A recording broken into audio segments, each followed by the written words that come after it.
Assalamualaikum warahmatullahi wabarakatuh. Perkenalkan, nama saya Muhammad Bakhrul Ulum, mahasiswa YIN Syekh Nurjati Cirebon. Di sini saya akan menjelaskan tentang ilmu linguistik dan cabangnya.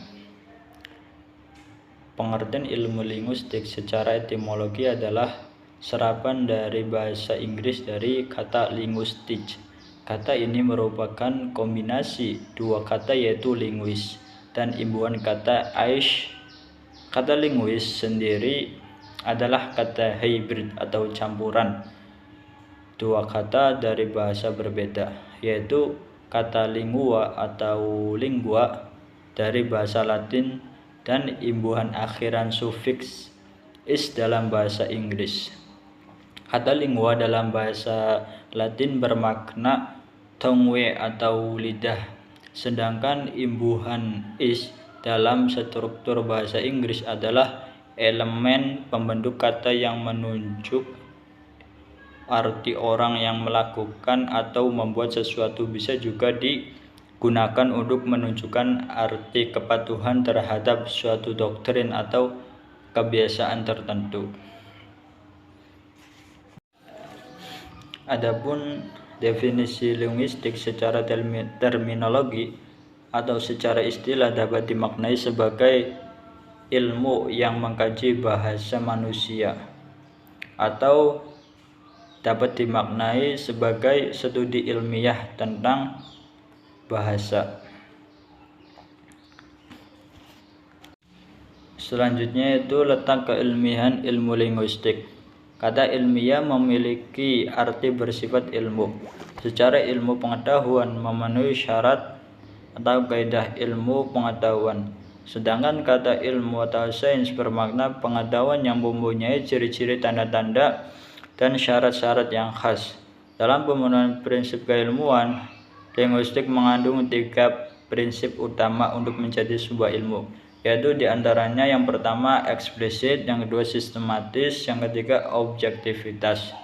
Yang selanjutnya akan dijelaskan satu persatu. Yang pertama yaitu eksplisit, artinya gamblang, tegas, terus terang, tidak berbelit-belit. Linguistik merupakan pengetahuan eksplisit yang telah mengalami pengkajian dan pendalaman sehingga memiliki ketegasan dalam konsep dan teori kebahasaan.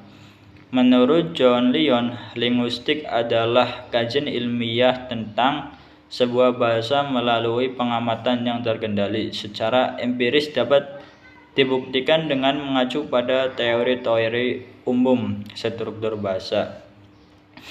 Yang kedua yaitu sistematik. Sistematik mengandung ilmu pengetahuan disusun secara berurutan dan teratur yang memiliki fakta-fakta penting yang saling berkaitan, memiliki pola-pola yang konsisten, teratur, dan ajik. Sistematika terkait dengan kategorisasi, yakni bagaimana sebuah fenomena bahasa dirinci ke dalam unit-unit atau cabang-cabang yang lebih kecil. Ilmu linguistik misalnya dirinci ke dalam fonologi, morfologi, sintaksis, semantik, dan pragmatik. Tata bahasa mencakup morfologi dan sintaksis. Linguistik terbagi dua, yakni linguistik teoritis dan linguistik terapan. Linguistik terapan untuk selanjutnya dapat dipecah-pecah lagi menjadi cabang-cabang yang lebih kecil lagi. Kategorisasi ini menunjukkan bahwa linguistik sudah memenuhi kriteria sistematik. Yang ketiga yaitu objektif, berarti menjelaskan apa adanya sesuai dengan fenomena yang terjadi.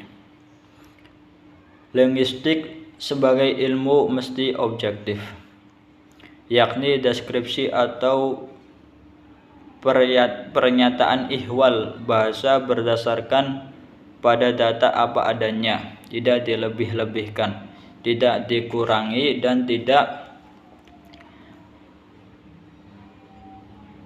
mengikuti selera pribadi. Berbahasa sangat kental dengan selera pribadi penuturnya, seperti dalam aksen, nada, pilihan kata, dan sebagaimana. Namun dua atau lebih orang pakai linguistik telah menyepakati sejumlah statement ihwal bahasa. Para pakar itu pun tidak biasa bebas dari subjektivitasnya ihwal suatu fenomena bahasa. Namun di antara mereka ada sejumlah intersubjektivitas, inilah yang kemudian disebut objektivitas dalam keilmuan. Kadar objektivitas ini beragam, bergantung kepada fenomena yang dideskripsikan. Selanjutnya yaitu wilayah kajian ilmu linguistik. Yang pertama yaitu mikrolinguistik. Mikrolinguistik adalah studi bahasa yang berkaitan dengan sistem bahasa tanpa memperhatikan cara sebuah bahasa yang diperoleh. Cabang ilmu yang ada dalam kajian mikrolinguistik yaitu A. Fonologi. Fonologi merupakan cabang linguistik yang berfokus dalam mengkaji bunyi dan sistem bunyi bahasa. Yang kedua yaitu morfologi. Morfologi merupakan cabang linguistik yang mengkaji struktur bentuk kata, utamanya melalui penggunaan morfem sebagai bahan pembentukan kata. Yang ketiga yaitu sintaksis. Sintaksis adalah kajian tentang prinsip-prinsip dan proses penyusunan kalimat dalam sebuah bahasa. Yang keempat yaitu semantik. Semantik adalah studi sistematis tentang makna, dan semantik dalam linguistik adalah studi tentang bagaimana bahasa mengatur dan mengekspresikan makna. Mikrolinguistik. Makrolinguistik. Makrolinguistik adalah bidang linguistik yang mengkaji bahasa, hubungannya dengan interdisipliner dan bidang terapan. Yang pertama, linguistik interdisipliner. Kajian gabungan dua disiplin ilmu, yakni disiplin ilmu bahasa atau linguistik dengan disiplin ilmu lainnya. Linguistik interdisipliner meliputi 1. Pragmatik. Pragmatik adalah cabang linguistik yang mempelajari hubungan antara konteks luar bahasa, maksud tuturan. Konteks luar bahasa ialah unsur di luar tuturan yang mempengaruhi maksud tuturan. Maksud tidak bisa dilihat dari bentuk dan mana saja, tetapi juga dari tempat dan waktu berbicara, siapa saja yang terlibat, tujuan, bentuk ujaran, cara penyampaian, alat berbicara, norma-norma, dan genre. Pragmatik disebut pola pragmalinguistik. Yule mendefinisikan pragmatik sebagai ilmu bahasa yang dimaksudkan penutur the study of intended speaker meaning, sedangkan May berpendapat bahwa pragmatik adalah studi mengenai kondisi penggunaan bahasa yang terikat dengan konteks masyarakat bahasa, atau study of the condition of human language usage as this is determined by the context of society. Yang kedua yaitu sosiolinguistik. Sosiolinguistik adalah ilmu yang intersosiolinguistik. Dua yaitu sosiolinguistik. Sosiolinguistik adalah ilmu yang interdisipliner. Istilahnya sendiri menunjukkan bahwa ia terdiri atas bidang sosiologi dan linguistik. Sosiolinguistik mengkaji hubungan bahasa dan masyarakat yang